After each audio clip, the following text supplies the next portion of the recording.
Welcome back to Empowered. This week we sit down with Pastor Dioane Gates, the senior pastor of Mending Place at South City in Wichita, Kansas, as he discusses being a bivocational pastor. He'll be sharing advice and encouragement from his own experiences as a bivocational pastor.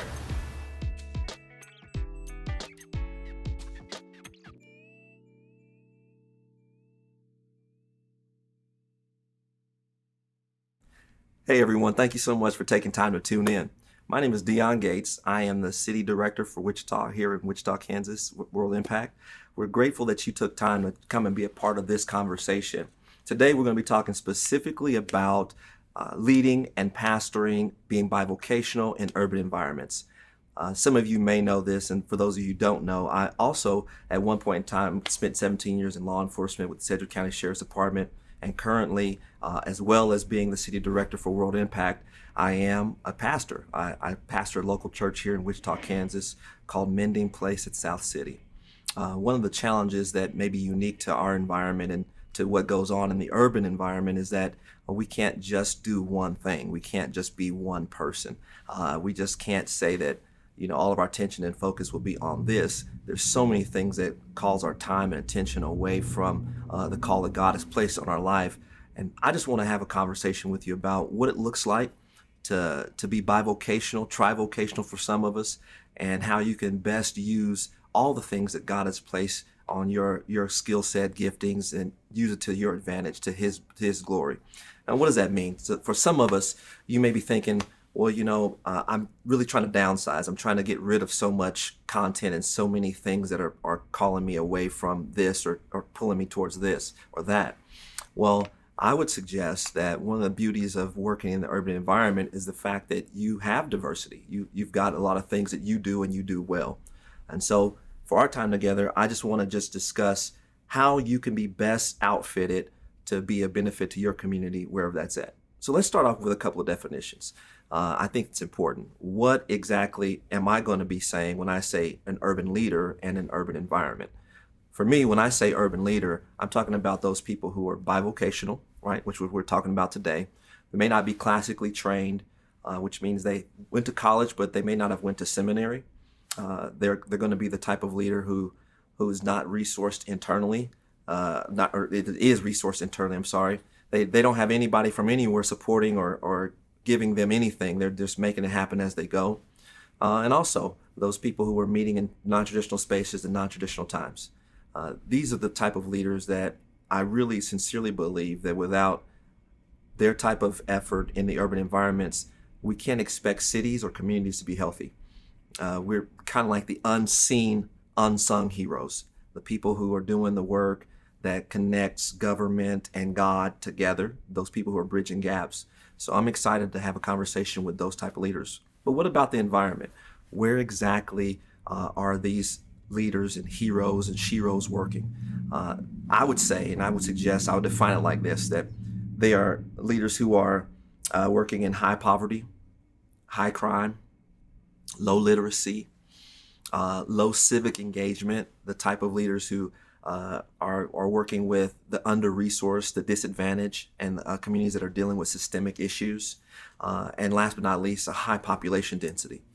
So whether you're in Wichita, Kansas, like I am, or you're in Des Moines, Iowa, or you're in Milwaukee or in Boston, civic involvement and engagement and some of these principles are going to be they're going to be mainstream. Everyone's going to be using the same criteria. And we wanted to make sure that we were talking from the same or speaking from the same plate. We didn't want anyone to say that, hey, that's good for Wichita, but it's not good for me. So we tried to do our very best to take the content and make it universal. So let's start off with a little bit of scripture. So where am I coming from? Why is this so important now, and where do we see a model in scripture versus just me talking to you about it and saying that this is what's important for right now? And who am I to say it without having a good foundation in reference to scripture? In Nehemiah, the book of Nehemiah in the Old Testament, Nehemiah is a captive and he has an opportunity to hear about what's happening in his hometown, what's kind of become of his old neighborhood, and what's kind of befall all of his friends and the things that he once knew more familiar and in a healthier way. Nehemiah has been told this information, And then something unique happens. He gives a little description of who he was in his captivity and why in some ways that's important for you and I as we have this conversation. So in Nehemiah chapter 1, at the very last verse, I'm going to go ahead and read that for us. In Nehemiah 1, verse 10 and 11, it says this: "They are your servants and your people, whom you redeemed by your great strength and your mighty hand. Lord, let your ear be attentive to the prayer of this your servant and the prayer of your servants who delight in the revering of your name. Give your servant success today by granting him favor in the presence of his name." And at the very end, Nehemiah tags this line I thought was like, wow, why did he say that? He says, "I was the cupbearer of the king." And when we think about that, what Nehemiah basically gives us insight to his role and responsibility, that he's hearing all this stuff, and it would be easy for him to say, who am I at this particular place and time to have any business caring about what's going on back in my hometown, back in Jerusalem. But thinking about that, Nehemiah says, hey, I'm just a bartender, right? I'm just a cupbearer. I'm the guy who brings the drink and the juice to the king. And I've got, what influence do I have with what's going on, the rebuilding process of a neighborhood or a community for that matter? But Nehemiah gets engaged anyway. And I think that's important for you and I to have the conversation of saying, what does it mean for us to get engaged right where we're at, regardless of what we think we have or don't have, and how that doesn't really disqualify us, but it really qualifies us so that God gets the glory out of what we're doing. So Nehemiah then continues to have a conversation with the king, and some of you know the story. But we move forward and we see that Nehemiah really gets a team together. He elicits other people in the community that are also held captive to get focus and get resources, and then move back into his neighborhood and begin to repair the walls. Not only the walls, but the gates. And so Nehemiah, he has a team that's enlisted, and he goes. So what am I saying? I'm saying that ultimately, as an urban leader, ultimately as someone who's working in urban environments, who's saying, you know what, pastor, friend, you don't know me, but I'm really struggling in some kind of way because I don't think I have enough, and scarcity is kind of like at the forefront of your mind. I want to just encourage you to not allow that be the thing that really puts a damper on your day or depresses you. But I really want you to take the story of Nehemiah as we continue our conversation and look at how many similarities that Nehemiah shares with us and urban leaders. Having said that, let's switch gears for a little bit. I want to share with you what I've done wrong as a bivocational leader. I will start off by saying that the things that I've learned after being 10 years in pastoring and also working at the same time, I've maybe probably done more things wrong than I would like to admit, but I'm going to share it anyway, because don't let anybody else know that I'm saying this. I really want you to know that first and foremost, I went in with high expectations, what I think is important. But one thing I did, I tried to be too much of a superhero. I admit it. I tried to be everything, all things to all people at all times, and I wouldn't let anybody else help me. The number one mistake I made is that I didn't elicit the help of a team. The team really was what's going to save me. And as I got a little bit further in ministry, I realized it was the key to the success of really reaching our community and our neighborhoods, those that are impoverished and lacking all kinds of resources. It was the team. And I was guilty of it because, everyone was telling me I was good, I got skills, I got ability, and I didn't want to burden anybody. I didn't want anybody else to have to worry about the things that I was worried about. So I chose to just decide, you know what, I'll just do it all on my own, and I wouldn't have anybody help or jump in. That was the number one mistake that I made, as I thought that God's call on my life was just for me, and that he wouldn't want me to work with anybody else or to be a part of a bigger group or a bigger whole. And so God sent people to me to help me in this time. But I was reluctant to share. I was reluctant to let go of some of my responsibilities to allow other people to help me. One of the other mistakes that I made as I was getting going in ministry, and some of you may feel this way too, is that I just began to compare so much to what everybody else was doing and what everybody else had. It was, unfortunately, I felt like if I didn't get what they had, or I wasn't moving as fast as they moved, or I didn't impact my community like they were impacting their community, that I didn't have any value. And so a small church, we started with like 25 people, and we decreased in size, and then we started growing again. We were mobile for a majority of my time as the pastor there until just 3 years ago, we got a building. So we were mobile for 6 or 7 years. And we just didn't feel like that we were having that type of impact that we really wanted in the community. What were we building? What were we repairing? We had a lot of failures and a lot of just challenging times in general. But I just wanted to encourage you by saying that I can understand. I've seen it. I've been there, experienced that. But I wouldn't want you to travel the same road. And if you're doing that right now, let me give you permission. Let me give you courage to just think again. Who has God been bringing to you? Who is God putting in your sphere, in your area of influence that would be able to help and assist? And all they really need is for you to be able to just ask. Asking people to help is huge because it takes pride out of the equation and it brings God in. And so I'm asking that you would do that you would ask for help, get help, and do it often, and do it as often as you can. I believe this, that one of the blessings and the benefits, the riches of the urban community is the fact that we know that we need each other. In these communities, no one's ever been able to do it alone, and no one will. And that's what we have to model, especially to our congregants in our community. What does it look like to partner well? What does it look like to partner with like-minded people?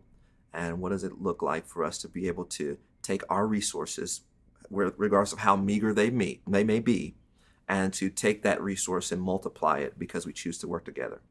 And this is, at the end of the day, this is what Nehemiah has done. He's taken what God has done, and he's taken that burden, that call that God has placed on his heart, and he's refused to do it alone. And once he's heard it, and once he's been moved by it, he can't sit still, and he asks other people to get engaged with him. And I think we should just follow that model. Why else would God want to put that in our hearts, and for us to know with what we see, that we don't have enough of this or enough of that or as much as we want of anything, but God would place that burden in our hearts to go out and do the great or the unthinkable because he knows exactly how we can connect and work together. There may be somebody in your sphere, somebody in your community, another church, another pastor, or a community partnership that may work to help you repair walls and repair gates within your particular community and context. Just give it some thought as we're having this conversation. I believe that the Holy Spirit will begin to bring things back to your remembrance and you know what? I kind of felt something that one time and I should have probably, you're going to have to ask. At some point, you're going to have to ask, which means you're going to have to vision cast. One of the greatest tools of leverage that you have, that I have as urban leaders, is that God has called us. And it's easy for us to be able to share that. It's easy for pastors to vision cast. I've sit with pastors all the time. I mean, you cannot sit down and have a cup of coffee or a drink with a pastor and not have them, boom, hit you with vision and what God is calling them to do and what God is encouraging them to do and what it's on their plate, what's on their heart. This is exactly the conversation that we need to be having with other people who God puts us in front of.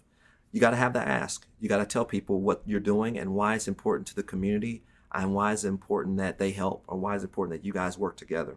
And so I think that's where I'm going to start with that. So I said leverage, and I started with leverage, and I think I'm going to continue in with this idea of leverage. So what did I do specifically? Because I don't want to share this with you so that you would just model or mimic exactly what I did, but I want you to just kind of use this as maybe a base level, a baseline of what you can do in your own community. I started with leverage, and the leverage I had was my team, but I did not put in enough time. And many of us know how strapped we are for time and resource. I thought that if I told them once that would be all they needed to hear is just one time. But I quickly realized that it was going to take longer than I expected, and it was going to be one of those things that I was going to have to say again and again and again.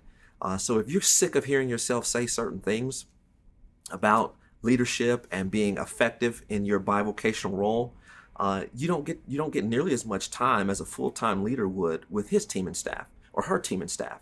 What you're experiencing is maybe an hour here, 2 hours here, 3 hours here, a couple hours here, and we just have to do it through deposits, kind of like nickel and diming until we get to a certain place or a tipping point within your leadership. But believe me, that will eventually happen. So you just have to stay faithful. You have to stay consistent. And it's difficult, yes, to build leaders in urban environments. It's difficult. You're not going to find them. Can I just say that? I want to make sure I'm clear. You're not because you're not a great treasure hunter that you're just looking for the right ones. This is about building people that that God has brought before you and put together and united you guys. And that's okay. And you may be thinking like, oh my Lord, I wish he would have gave me someone maybe like a 5 and not a 0. Some of you saying like, listen, forget a 0. I got somebody at -5. And we're all working it from different angles, but it's going to take time and consistency. So you're going to have to vision cast. You're going to have to walk alongside. You're going to have to mentor, and you're going to have to be truthful. So that's going to be necessary for you to take advantage of your blessing. The best of being an urban pastor is that the fact that you've got multiple things you can do. You're not just masterful in one area, but you're skilled in many areas. And don't let that multifaceted blessing come across as a disadvantage. It truly is a benefit. And so Nehemiah, going back to him, his name simply means Jehovah comforts. And I pray that you're being comforted by this idea that God uses men and women who would say that they're unqualified or they're disadvantaged to do great and mighty things like repair and build cities. God's uniquely called us as urban leaders to repair and build cities, to repair walls, to repair gates, and he does that through the leverage that he's given us through bringing the team around. Jesus had a team. You're going to need a team. We're all going to need a team if we're going to be effective in our urban environments. Let's transition a little bit further. What's next, right? What's the next steps for you, your team, your calling, and what does it look like in a very practical way from a personal standpoint, right? So I talked a little bit about the church, but can I tell you that being bivocational also has an impact on your family, on all of your family. Everybody who does life with you, they're going to be impacted by the call of ministry on your life. And so I would encourage you to think about asking people who love you to be able to continue to speak life into you, and also ask them to let you know when you're going a little bit overboard. As many of you I know are passionate about what God's called you to do, and you're full all on all the time. You probably rarely take breaks. You probably rarely take vacations. You're the type of people who, you'd rather spend time going to visit somebody or working on a program or being at the church, or you're always on the go. But you need somebody in your life from a very personal standpoint that will be able to kind of tug on your coattails and say, hey, listen, you're spending way too much time doing this, and you probably need to reel it back in. Being bivocational is a quick way to burn out. And what I want to encourage you to is to not burn out through making sure that you have given people permission, your spiritual network, so to speak, on a personal level that can break the glass in case of emergency. You need someone who's able to just say, you know what, I'm not even going to ask you whether or not you're okay, but I'm going to do what's necessary so that you'd be able just to be like, boom, taken right out of the game if things get too much for you. And that happens to all of us. Can I be honest? I've been stressed before. I've been to counseling before. I've had people in my life who said, hey, I'm worried about you. And that just is going to happen. But what you have to do is just have to put people in your life around you that are able to speak to that issue when it happens. Not if, but when it happens.